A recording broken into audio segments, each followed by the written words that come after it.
Are you sure about this, Jake? Don't be such a scaredy cat, Em. It's just an old cabin. Besides, we're lucky to have found it in this storm. Thunder rattled the windows, rain lashed against the old wooden cabin. Inside, Emma shivered, pulling her thin jacket tighter. Jake, ever the fearless one, scoffed. He threw another log onto the fire, sending sparks dancing up the chimney.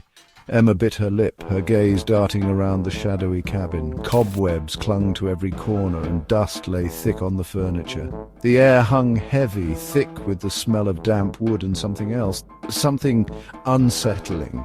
She couldn't shake the feeling that they weren't alone. A low growl of thunder echoed her unease. Outside the wind howled, a mournful sound that sent shivers down Emma's spine. Looks like no one's been here for years.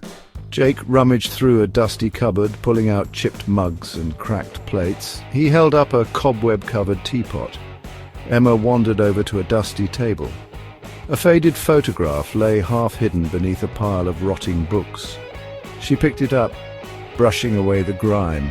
The picture showed a young couple standing in front of the cabin, a little girl with haunting eyes standing between them. But it was the detail etched in the margin that made Emma's blood run cold. Scrawled in spidery handwriting were the words, "Taken by the shadows." A sudden crash from upstairs made Emma jump. What was that? Probably just an animal. Relax, will you? As the night deepened, the storm raged on. Emma huddled closer to the fire, unable to shake the feeling of unseen eyes watching her. Every creak of the floorboards, every rustle of leaves outside the window sent her heart racing. Then she heard it. A whisper, faint and chilling, seemed to snake from the shadows in the corner. It was a child's voice, filled with a sadness that cut right through her. Emma froze, her breath catching in her throat. Jake, did you hear that? Hear what? Stop being paranoid. Jake, lost in examining an old map he'd found, just waved a dismissive hand.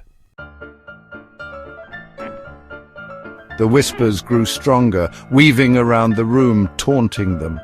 Then a cold spot settled over the room and the temperature plummeted. The fire sputtered, casting grotesque shadows that danced on the walls. And that's when Emma saw her. The photograph. It was the girl from the photograph. A young girl, her white dress shimmering like moonlight, stood at the foot of the stairs. Her face was pale, her eyes two pools of endless sadness.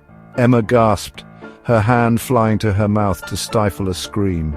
The girl's sorrowful gaze met hers, and a single tear rolled down her cheek. Jake.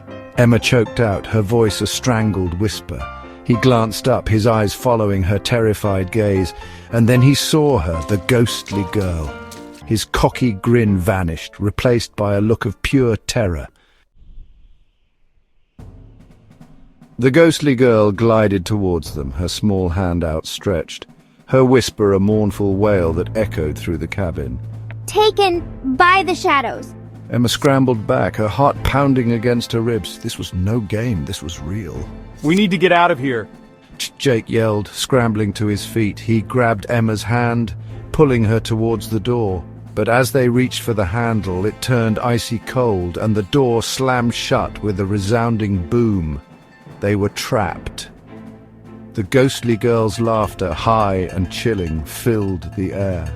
Outside, the storm raged, mirroring the terror that clawed at their throats.